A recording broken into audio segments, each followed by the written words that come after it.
Георгий Константинович, вот такой... Georgi Konstantinovich Zhukov, yo quería empezar con esta pregunta. Díganos cómo y cuándo usted se enteró de las peligrosas circunstancias que se vivían en el frente occidental durante la batalla de Moscú. A finales de septiembre y comienzos de octubre de 1941, yo comandaba el ejército del frente de Leningrado, al que había sido enviado a comienzos de septiembre por el Comando Central de Defensa Nacional. Como general y como miembro del Comando Central del Ejército Rojo, obviamente yo estaba muy al tanto de todas las circunstancias que había en el frente a finales de septiembre de 1941, y especialmente todo lo que pasaba a comienzos de octubre.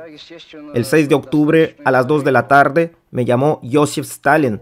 Al comienzo, este se interesó por cómo iban las cosas en el frente, para después darme órdenes de volar a Moscú para una misión especial, a lo que yo respondí que mañana mismo ya estaría reuniéndome con él. El 7 de octubre le cedí mi puesto de comandante del ejército del frente de Leningrado al general Mikhail Semyonovich Hozin y volé a Moscú. A Moscú llegué por la tarde, muy cercana a la noche, y de frente me dirigí hacia el Kremlin, en donde se encontraba Stalin. En aquel momento, Stalin estaba enfermo de gripe, pero aún así trabajaba. Primero nos saludamos asintiendo la cabeza, después Stalin, mostrándome el mapa que había en la mesa, me dijo: «Mire, así es como están las circunstancias en el frente. Hasta ahora no puedo entender cómo se está desenvolviendo el transcurso de las batallas. ¿Dónde está el enemigo? ¿Dónde está nuestro ejército? Su misión es la de ir hacia el Comando Central del Ejército Rojo en el frente de Moscú y sacar un informe exacto de lo que está pasando en el frente de Moscú. Usted puede llamarme a cualquier hora. Yo estaré esperándolo las 24 horas». Entonces yo fui al Comando Central del Ejército Rojo en Moscú, el cual era comandado en ese entonces por el general Iván Konev. Cuando llegué al Comando Central, que se encontraba en la región de Dratska, ya era muy de noche. Llegué a eso de la 1 o a la 1:30. Cuando entré, todos estaban trabajando. Después me di cuenta de la situación en la que se encontraba el Ejército Rojo del frente de Moscú en ese momento. Estábamos prácticamente rodeados y las líneas de comunicación del centro de comando habían sido desconectadas el 6 de octubre. ¿Qué más puedo decir? Que en el frente occidental, en Moscú, había una situación muy peligrosa, ya que prácticamente todos los caminos hacia Moscú estaban descubiertos. En ese momento, la línea de defensa de Mayaysky, que era la última línea de defensa hacia la ciudad de Moscú, estaba prácticamente al descubierto. Si los alemanes se decidían a meter a su ejército en la ciudad de Moscú, nadie hubiera podido detenerlos. Quiero decir que todos los caminos estaban completamente abiertos. Habían pequeños grupos de soldados dispersados por toda la línea de defensa y estaba también el batallón de Suvorov, pero nada que hubiera podido hacerle frente al ejército alemán. Lo único que jugaba en ese momento a favor del Ejército Rojo era que las fuerzas alemanas del Ejército Centro estaban muy dispersas, librando batallas contra el Ejército Rojo. Pero si en ese momento hubieran concentrado todas sus fuerzas en un solo golpe, hubieran entrado en Moscú sin ningún problema. Así que ahí mismo llamé a Stalin para mantenerlo al tanto de la situación que aquejaba en el frente. Asimismo, le informé que lo más importante en aquel entonces era rearmar la defensa de Mayaysky, ya que en el frente occidental, en la defensa de Moscú, no había ningún ejército, que era imprescindible traer refuerzos, así como fuerzas de apoyo de las regiones vecinas, lo más rápido posible hacia la defensa de Moscú. A lo que él me preguntó en dónde se encontraban los ejércitos número 16, 19, 20, 32 y el ejército de Boldina, a lo que yo respondí que todos estaban cercados combatiendo al enemigo. En aquel momento, los ejércitos de refuerzo eran comandados por el general Budionov, a lo que yo le dije a Stalin que era imprescindible contactarse con él, a lo que este me preguntó que en dónde estaba Budionov, a lo que yo respondí que no sabía, y lastimosamente el general Konev tampoco sabía. En ese momento, las líneas de comunicación con el Comando Central del Ejército de Refuerzo estaban desconectadas y era imposible contactarse con Budionov. Por eso yo, personalmente, fui a buscarlo hacia la región de Yaroslavsky, bajo las órdenes de Stalin, que apenas haber encontrado a Budionov, después me contactara con él. Al amanecer, el 8 de octubre, llegué hacia la región de Oblenskaya. Para mí, la región de Oblenskaya era muy bien conocida, ya que había pasado gran parte de mi niñez y mi juventud en esta región. Hasta ahora recuerdo cómo mi madre me mandaba a estudiar hacia la ciudad de Moscú desde esta región. Así que para mí, esta región era muy conocida.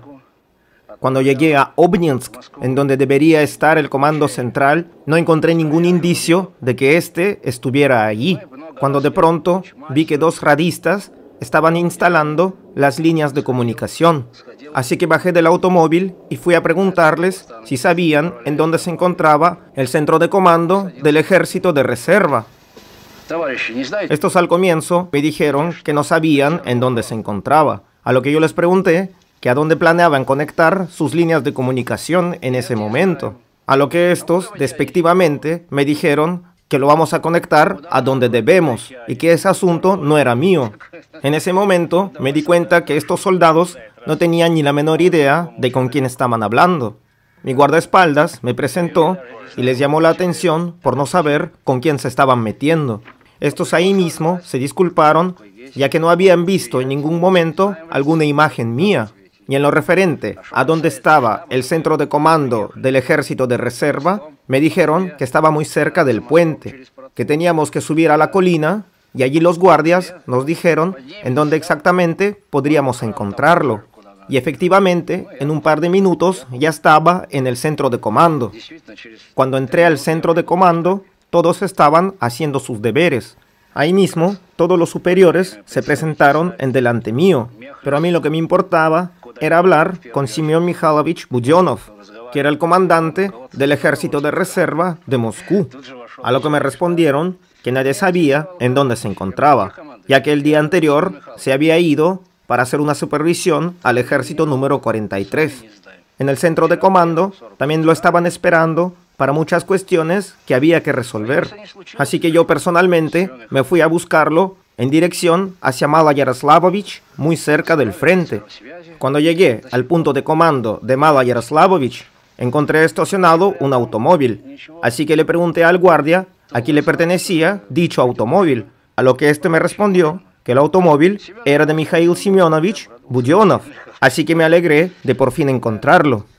Cuando entré al punto de comando, este estaba analizando un mapa. Después nos saludamos y posteriormente le conté que había estado con el general Konev. Este me preguntó que cómo estaba, a lo que yo respondí que la situación con el general Konev no estaba muy bien. A lo que este me respondió que las circunstancias en el frente del Ejército de Reserva tampoco estaban en sus mejores momentos, que por todos los frentes faltaban hombres y que prácticamente no había con qué defender a la ciudad de Moscú.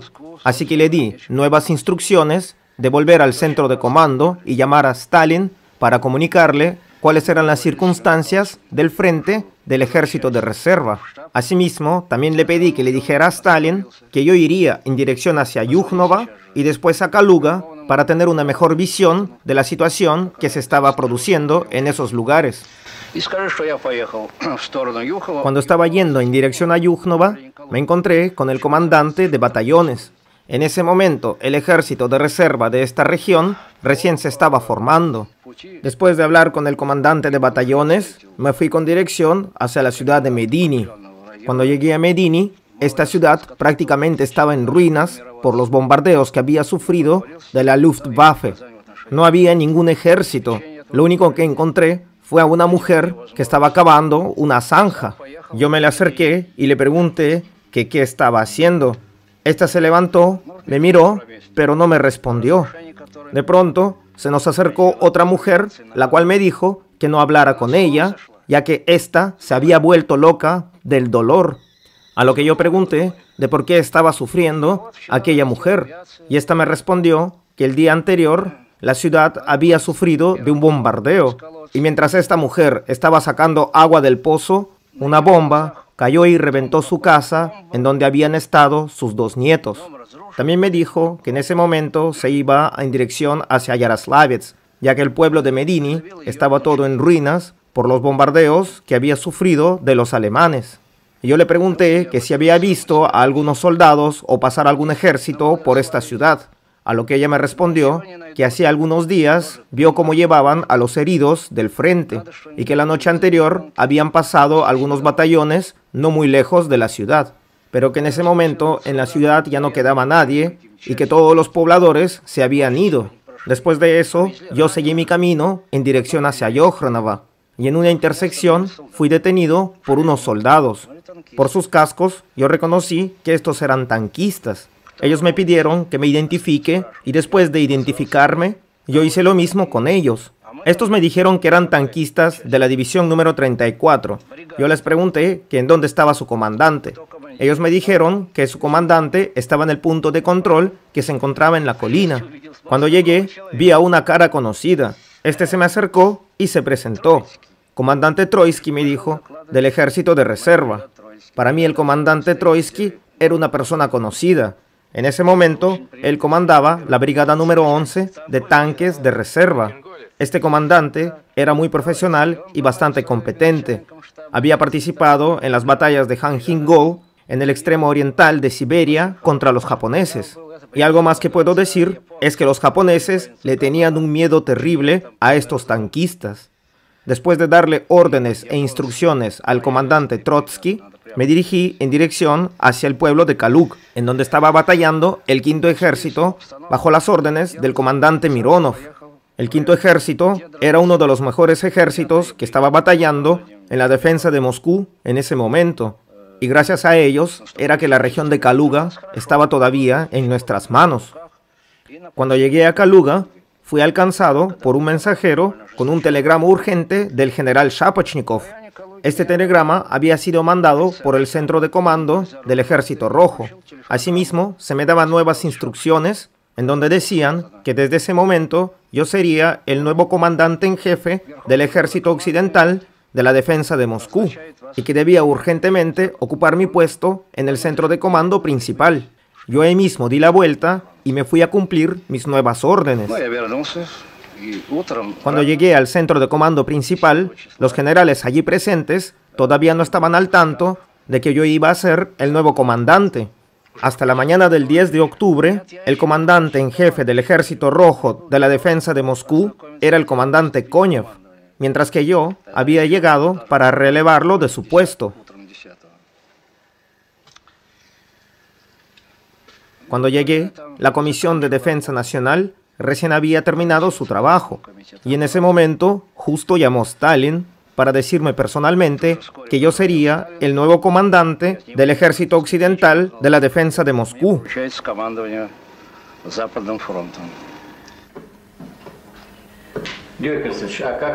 Georgi Konstantinovich Zhukov, díganos, ¿qué fue lo primero que usted hizo después de asumir el puesto de comandante en jefe? Como les había dicho antes, la línea de defensa de Majaysky era la línea de defensa principal y era la que iba a determinar si es que Moscú iría a ser tomada o no. Así que lo primero que se hizo fue reforzar esta línea de defensa. Así que el centro de comando principal mandó a todo lo que había en la región de Moscú para poder reforzar esta línea de defensa. Absolutamente todo lo que había en la región de Moscú, ya sean tanques, fuerzas, soldados y ejércitos de reserva, fueron a parar aquí. Pero siendo sincero y hablando francamente, todo lo que se nos había enviado no era suficiente para poder detener la fuerza de los alemanes. Para el 15 de octubre, en todo el frente occidental de Moscú, que eran aproximadamente 300.000 kilómetros, nosotros teníamos únicamente 90.000 soldados. Cualquier estratega militar puede llamar a esto cualquier cosa menos una defensa. Por eso, el Consejo Militar decidió en primera instancia reforzar las defensas para evitar la entrada del enemigo. En primer lugar, las líneas de Majaysky, Malakolanskaya y Maloyaroslavskaya. Y después de habernos puesto de acuerdo toda la cúpula militar, empezamos a realizar dicho plan. En primer lugar, empezamos con la organización de la defensa de la línea de Majaysky.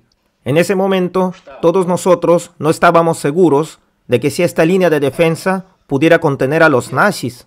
Y ahora tengo que decirlo sinceramente, nadie de la cúpula militar de aquel entonces tenía la certeza de que los alemanes no romperían nuestras defensas y entrarían a la ciudad de Moscú. Y ahora, hablando francamente, las líneas de defensa en aquel entonces, para el 16 de octubre, solamente podían contener a las fuerzas de vanguardia del enemigo, ya que si éste se decidía de enviar el grosso del ejército hacia Moscú, no hubiera habido defensa que lo hubiera podido detener. Pero también tengo que decir que los soldados del Ejército Rojo de aquel entonces, que estaban batallando totalmente rodeados por el enemigo, fueron los que nos dieron una tremenda ayuda a la hora de detener al enemigo. De toda la guerra, yo puedo decir que fueron ellos los que realmente salvaron a la ciudad de Moscú, gracias a su heroísmo y la determinación en su forma de batallar. Su valentía y heroísmo es para mí, hasta hoy en día, muy difícil de comparar. Fueron ellos los que nos dieron a nosotros el tiempo suficiente para poder nuevamente organizar las defensas en Moscú y después planear un contraataque para botar al enemigo, ya que puedo decir que fueron ellos los que batallaron en las peores circunstancias de toda la guerra. Aquí yo puedo resaltar la actividad del ejército número 19 con su general Yashakovich, que hicieron todo lo posible y dieron sus vidas por contener al enemigo el máximo de tiempo posible. Y gracias a ellos fue que nosotros pudimos reorganizar un nuevo ejército y formar una nueva línea del frente. Y pese a todo esto, después de haber reorganizado el ejército de defensa, la cúpula militar, planeamos organizar un nuevo ejército para poder dar un contraataque y poder echar fuera de la región de Moscú a los alemanes. Estos ejércitos fueron reorganizados en las ciudades de Klin, Iskra, Dorojovo, Naresh, Maloyaroslavets y Alexei. Al mismo tiempo, estas fuerzas de contraataque estaban en calidad de fuerzas de refuerzo en el caso de que no pudiéramos contener a los alemanes en la línea de Majaysky. ¿Qué más puedo decir? Los ciudadanos comunes y corrientes, los moscovitas, ingenieros, doctores, madres, niños y ancianos, todos participaban en la defensa de Moscú, todos cavaban trincheras y ayudaban con la formación de la línea de defensa. Asimismo, también habían bastantes grupos de hombres que se estaban preparando para la guerra y estos fueron llevados muy cerca de la ciudad de Moscú en calidad de refuerzo si esto fuera necesario. De la cúpula militar también se mandó la orden de crear una misión secreta en donde se nos indicaba que en el caso de haber fallado todos los planes de defensa de la línea de Majaysky, entonces tendríamos que evacuar a la población, como a todos los líderes del gobierno, hacia la retaguardia, bombardeando y quemando todo para no dejar nada a los alemanes. Estos eran nuestros planes en aquellos tiempos, y estos planes fueron aceptados por la cúpula militar y por los líderes del gobierno. Y este plan fue el que nos dio la seguridad psicológica, que nos ayudó a contrarrestar al enemigo durante la ofensiva alemana en Moscú. Georgi Konstantinovich Zhukov, díganos por favor, ¿cuál desde su punto de opinión fue el momento más peligroso y difícil de toda la batalla de Moscú?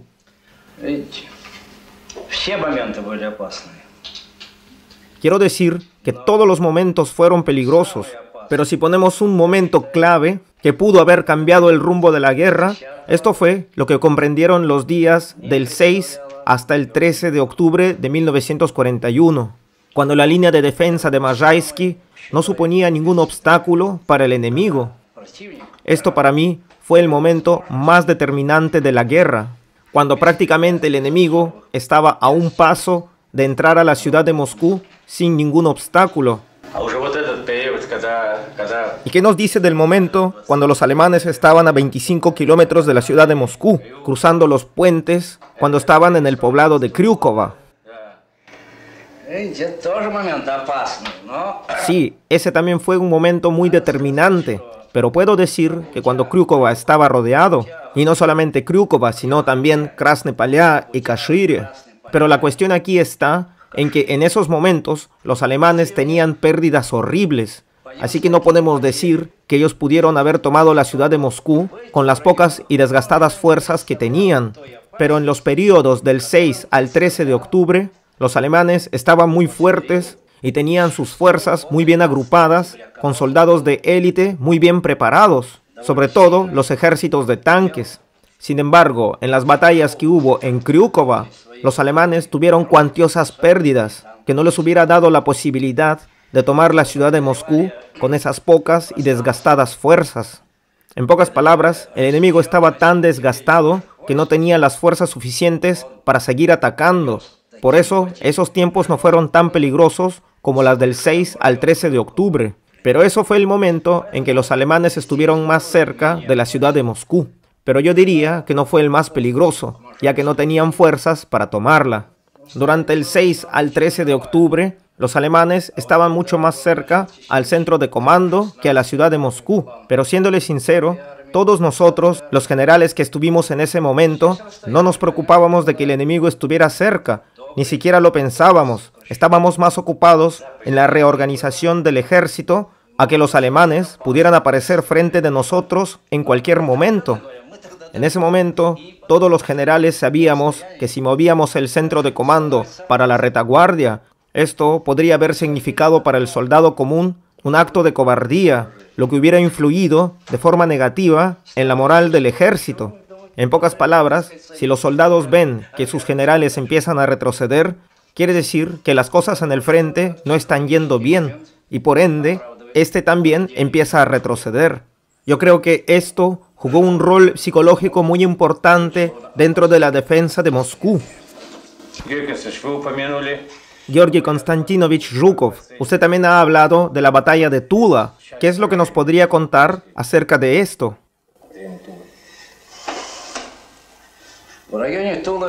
Respecto a la batalla de Tula, puedo decir que nuestro ejército batalló con muchas pérdidas.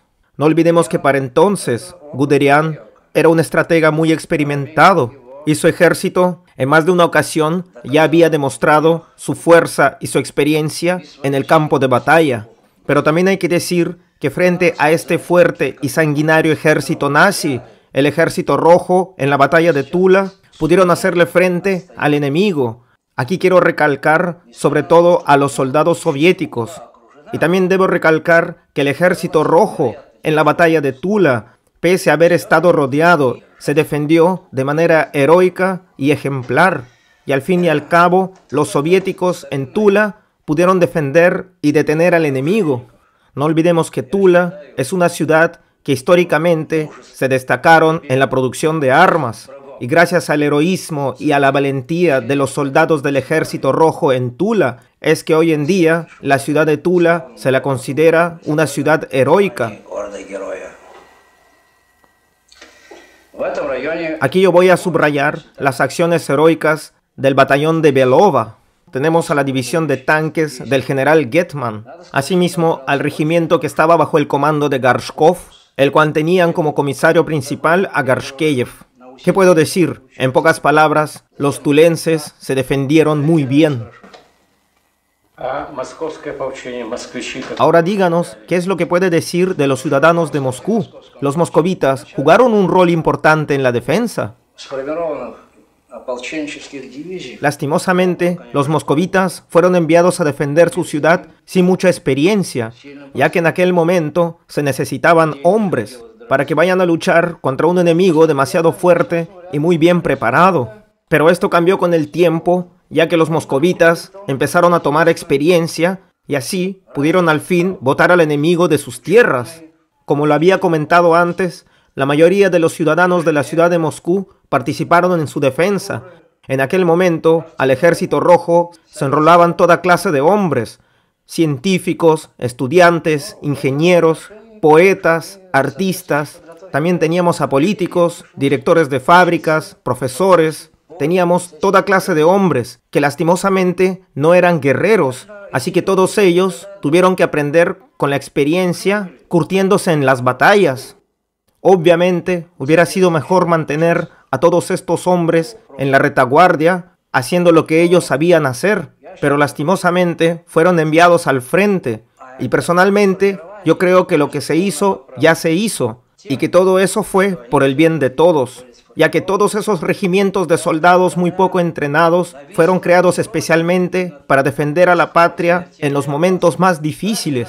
Asimismo, el ciudadano soviético común y corriente, lo que menos quería era irse a trabajar a la retaguardia. Todos los hombres pedían irse hacia el frente, ya que cada hombre soviético sabía que era su deber defender a la patria y romper de una vez con el mito de la invencibilidad del ejército de la Wehrmacht.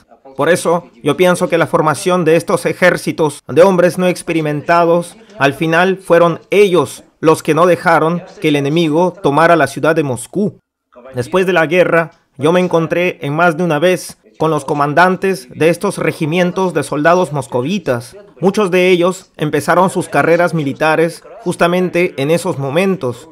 Cuando yo me encontré con ellos, ya tenían 50 o 55 años. Estos habían sobrevivido toda la guerra y terminaron la Gran Guerra Patria, muchos en Prusia Oriental y hasta algunos en Berlín. ¿Y qué es lo que puedo decir de ellos? Ya no eran para nada aquellos hombres, filósofos, científicos o artistas con poca experiencia que fueron a detener a los alemanes en Moscú. En Berlín, estos ya eran guerreros experimentados, curtidos bajo el fuego de las batallas que se dieron en Europa Oriental. Ahora, quisiera que nos cuente cuál fue el momento de mayor presión durante la batalla de Moscú.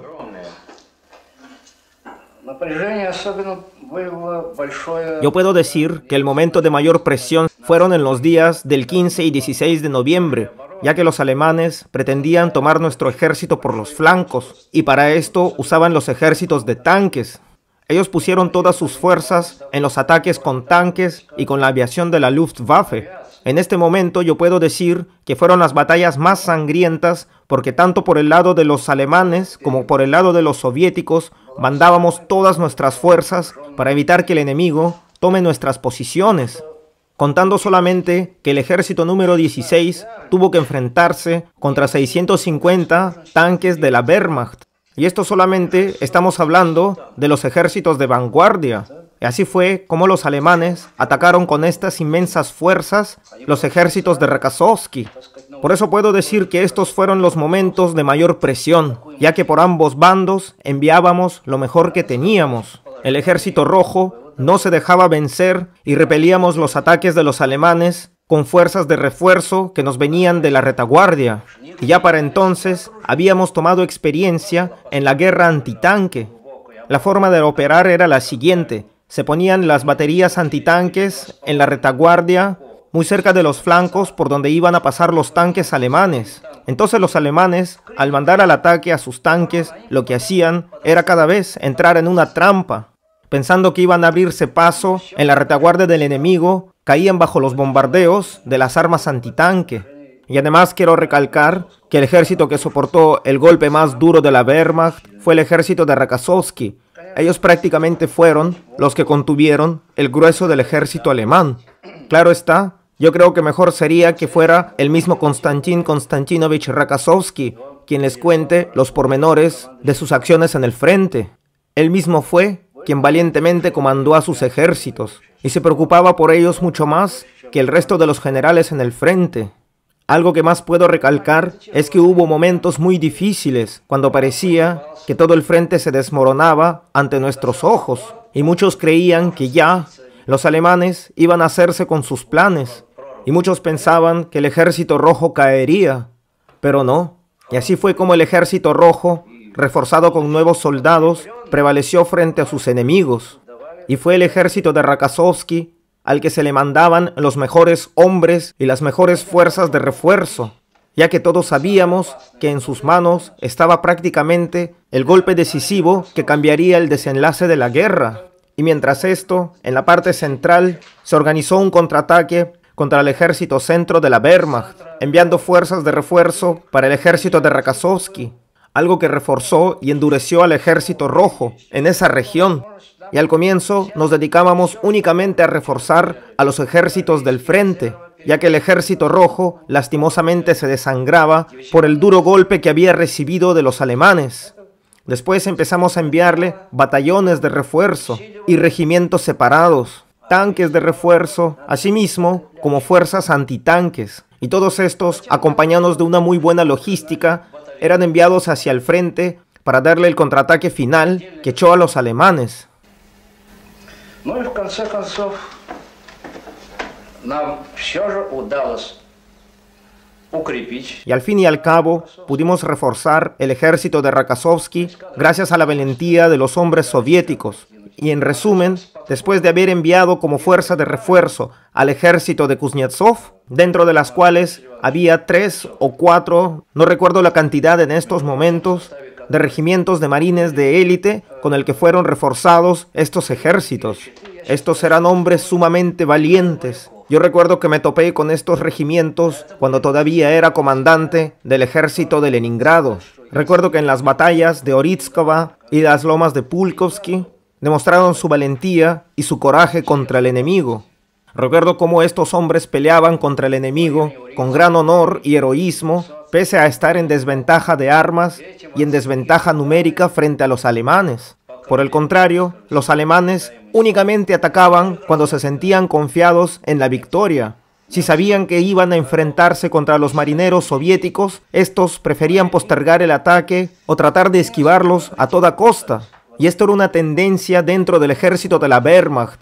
Los alemanes atacaban únicamente si tenían la ventaja numérica o se sentían confiados en la victoria. En cambio, cuando tenían que enfrentarse contra un enemigo poderoso, estos trataban siempre de esquivar las batallas o postergaban sus ataques, mientras que los marineros soviéticos del primer ejército siempre luchaban con sumo heroísmo y valentía, no por medallas ni reconocimiento, sino por su patria y por la libertad de su pueblo, y gracias a ellos fue que nosotros pudimos tener una contraofensiva exitosa, sobre todo en la región de Kalina, y más adelante se volvían a repetir las mismas escenas en diferentes regiones y batallas de la Gran Guerra Patria.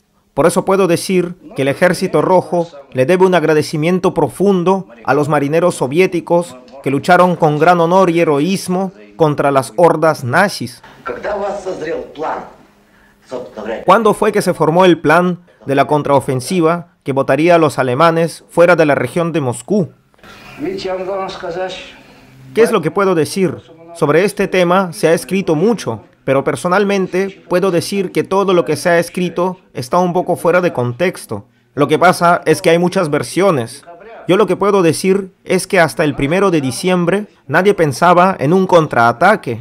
Todos nuestros esfuerzos estaban en primera instancia en detener al enemigo y en debilitarlo. Y obviamente tener un contraataque para poder repeler al enemigo en los flancos, ya que éste trataba de rodear a la ciudad de Moscú. Sin embargo, cuando fuimos informados por la inteligencia, asimismo nos dimos cuenta por el mismo comportamiento del enemigo, ya que éste en primer lugar dejó de atacar tan seguidamente, entonces llegamos a la conclusión que los nazis ya no tenían más fuerzas para seguir atacando. Y más que todo, después de los primeros ataques de contraofensiva que se usaron para repeler al enemigo en los flancos de la ciudad de Moscú.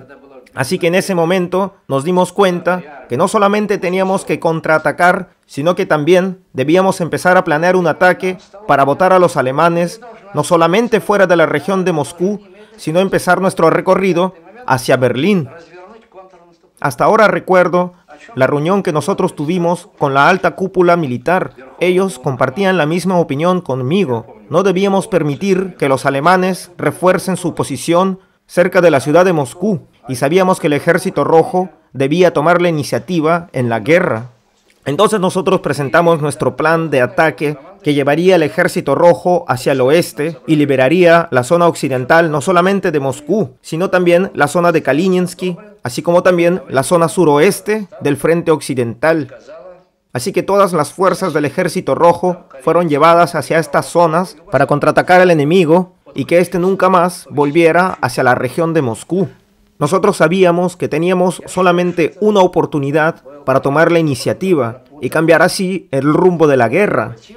Este momento era el más indicado para nosotros, ya que el enemigo no tenía fuerza ni para atacar, y mucho menos contaba con la disposición logística para reforzar los territorios que había ocupado.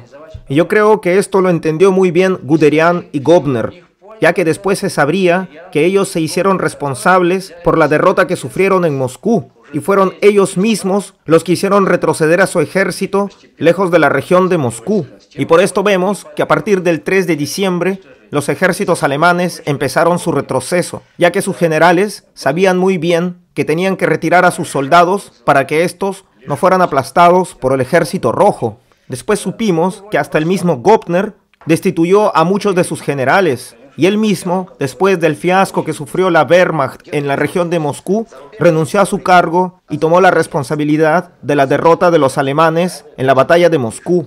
Y asimismo, también podemos ver a Guderian, que tampoco duraría mucho tiempo en su puesto. Georgi Konstantinovich Zhukov, en Occidente, se toma muy en cuenta a la versión de los estrategas militares alemanes. Estos le echan la culpa de su derrota a las inclemencias del clima, el frío, el lodo. Según ellos, la nieve y las grandes heladas fueron los culpables que no les permitieron hacerse con la ciudad de Moscú. Asimismo, también le echan la culpa a Hitler, ya que según ellos, todos estos factores fueron los culpables de su derrota. ¿Qué es lo que puede decir acerca de esto? Por ejemplo, dicen que los alemanes perdieron por culpa de que Hitler no quiso escuchar a Guderian y que tampoco quería escuchar a los otros grandes generales alemanes. Díganos cuál es su opinión respecto a lo que se dice dentro de los libros de historia occidentales. Y según su opinión, ¿cuál cree que fue la verdadera causa de la derrota de los alemanes?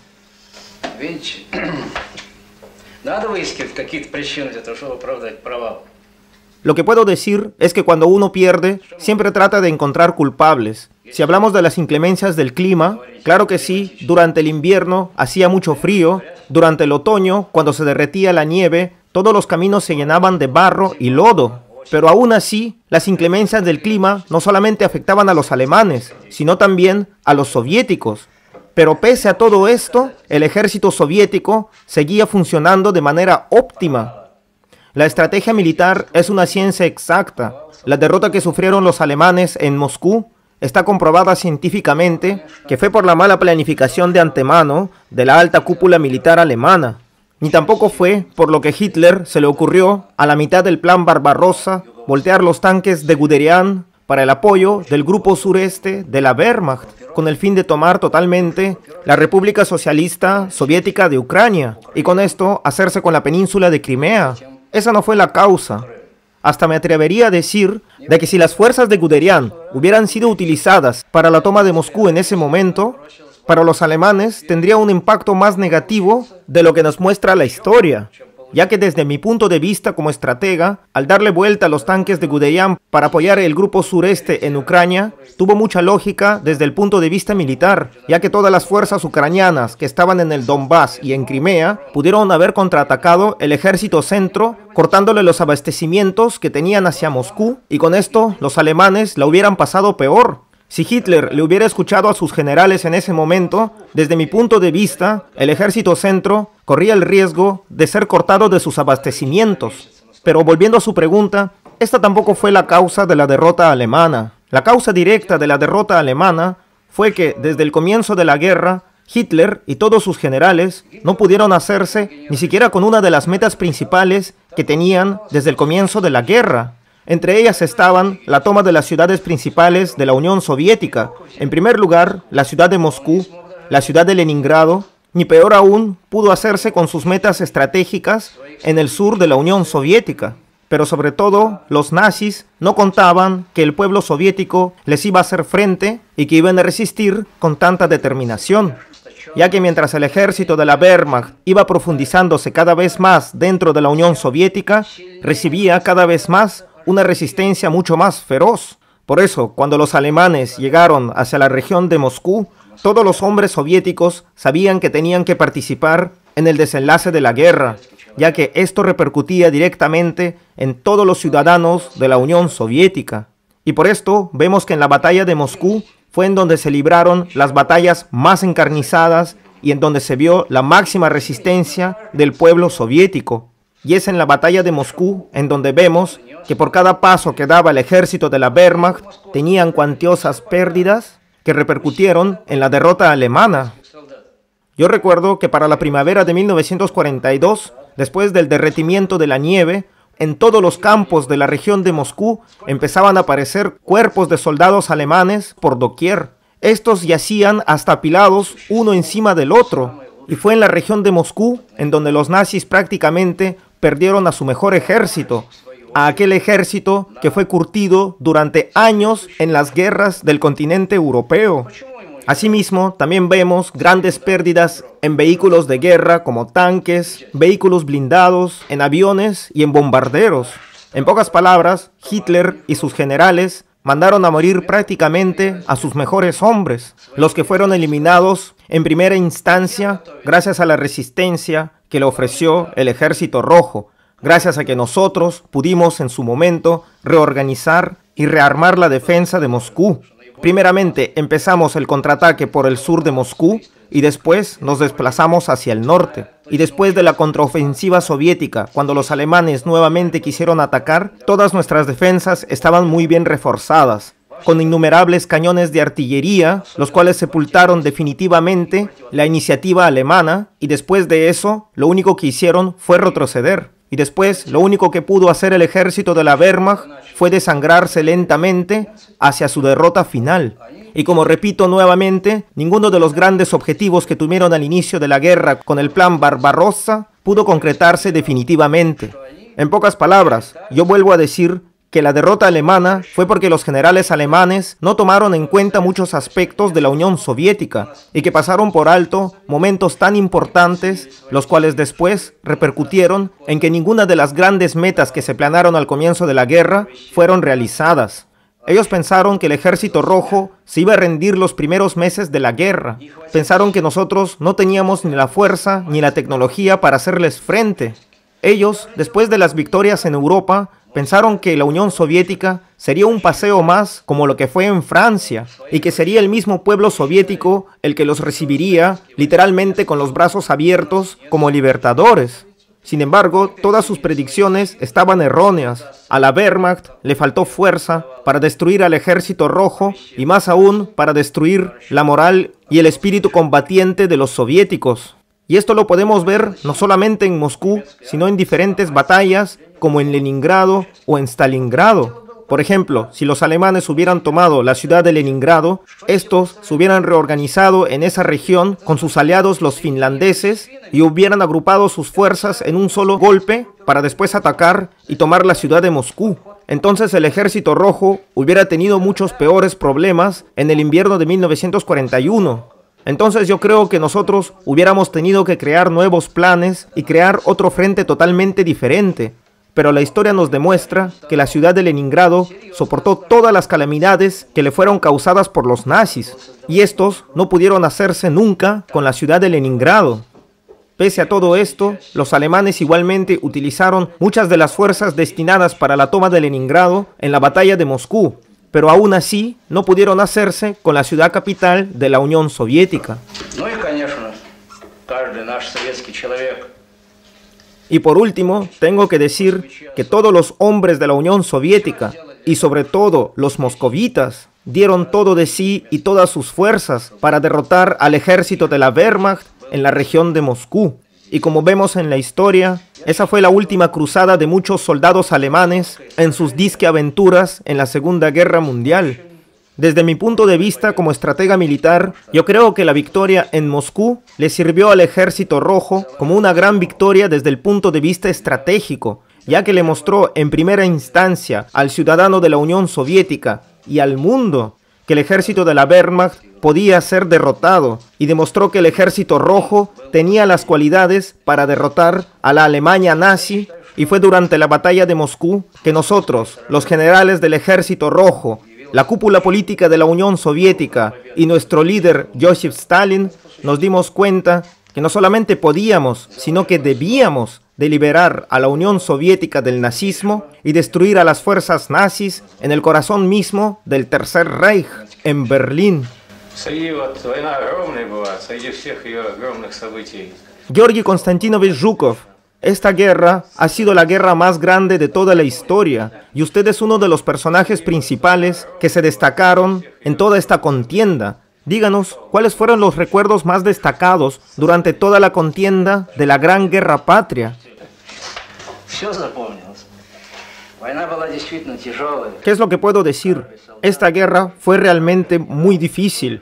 Yo creo de que cada soldado, cada oficial y cada general que sobrevivieron a esta guerra recuerdan momentos muy importantes que marcaron sus vidas para siempre. Yo creo que ninguna de las personas que participaron en esta guerra puede olvidarla, ya que realmente fue muy difícil y fue muy horrenda, sobre todo para el pueblo soviético. Pero más que todo, yo recuerdo la batalla de Moscú, ya que esta fue la batalla decisiva que cambió el rumbo de la guerra. Todos entendíamos muy bien el significado y el valor de esta batalla, y hasta ahora la recuerdo con sumos detalles como si realmente hubiera sido ayer, pese a haber tenido otras batallas igualmente significativas, como por ejemplo la batalla de Leningrado o la batalla de Berlín, que también se podría decir que fueron legendarias. Pero la batalla de Moscú fue para el pueblo soviético y para nosotros, los generales, la prueba más difícil, y por eso mismo es que la recordamos con mucha mejor claridad. Asimismo, yo creo que la recuerdan todos los ciudadanos soviéticos que participaron en ella, ya que cualquier ciudadano, soldado, oficial o general, así no estuvieras en el frente de Moscú, todos estábamos muy al tanto de lo que pasaba en la batalla de Moscú y todos estábamos muy preocupados por el destino de nuestra capital, ya que del desenlace de la batalla de Moscú dependía el destino de nuestra nación.